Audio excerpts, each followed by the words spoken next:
ప్రధాని మోదీ జపాన్ పర్యటన వేళ అక్కడి ప్రధాని అధికారిక నివాసం నైకాకు సోరీ దైజిన్ కాంతేకు సంబంధించిన ఆసక్తికర విషయం వెలుగులోకి వచ్చింది.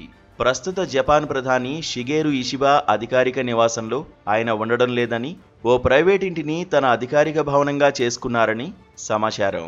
ఇషిబా ఒక్కరే కాకుండా గతంలో చేసిన ప్రధానులు సైతం ఆ భవనంలో నివసించడానికి సాహసం చేయలేదట. అయితే 2001లో ఈ భవనంలో నాటి ప్రధానమంత్రి జునిచిరో కోయిజుమి భూతాలను తరిమికొట్టే క్షుద్ర పూజలు చేయించినట్లు అప్పట్లో వార్తలు చక్కర్లు కొట్టాయి. ఈ భవంతిలో రహస్య శక్తులు ఉన్నందున అక్కడ నివసించలేనని 2012లో ప్రధానిగా ఉన్న షింజో అబే బహిరంగంగానే వెల్లడించారు. అప్పటి నుంచి ప్రస్తుత జపాన్ ప్రధాని కూడా అధికారిక నివాస భవనంలో ఉండడం లేదు.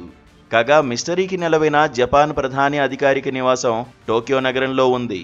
దీన్ని తొలుత 1929లో నిర్మించారు. ఈ లెక్కన దీనికి దాదాపు 96 ఏళ్ల సుదీర్ఘ చరిత్ర ఉంది. అయితే పాత బిల్డింగ్లను కూల్చేసి 2002 సంవత్సరంలో కొత్త భవనాన్ని నిర్మించారు. ఇది దాదాపు 25,000 చదరపు మీటర్ల విస్తీర్ణంలో ఉంది. ఈ నివాసంలో మొత్తం 6 భవనాలు ఉండగా వీటిలోనే ఒక భవనాన్ని ప్రధాని కుటుంబం నివాసానికి కేటాయించారు. మిగిలిన భవనాల్లో ఆఫీసులు ఉన్నాయి.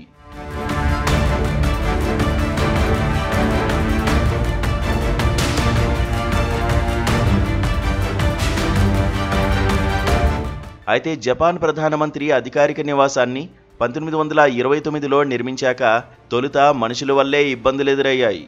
1932వ సంవత్సరం మే 15న ప్రధాని అధికారిక నివాసం వద్దకు 11 మంది యువ నావికాదళ అధికారులు చేరుకుని నాటి ప్రధాని ఇనుకై సుయోషిని దారుణంగా హత్య చేశారు.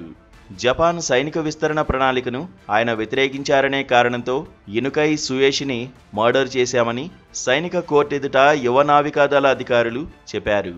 ఆ తర్వాత మరోసారి జపాన్ ప్రధాని భవనంపై కొంతమంది సైనికులు తిరుగుబాటు చేసి చాలామంది ఉద్యోగులను చంపేశారట. ఇలా అప్పటి వరకు జరిగిన రక్తపాతంలో హత్యకు గురైన వారి ఆత్మలు ఇంకా ఆ భవనంలోనే తిరుగుతున్నాయని కాలక్రమంలో ప్రచారం జరిగింది. ఈ అంశమే తర్వాత జపాన్ ప్రధానులుగా అయ్యేవారికి భయం గొలుపుతోంది.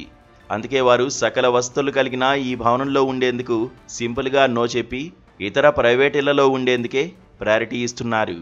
అలా 2012 నుంచి ఇప్పటి వరకు జపాన్ ప్రధానమంత్రి అధికారిక నివాసం ఖాళీగా ఉండిపోయింది.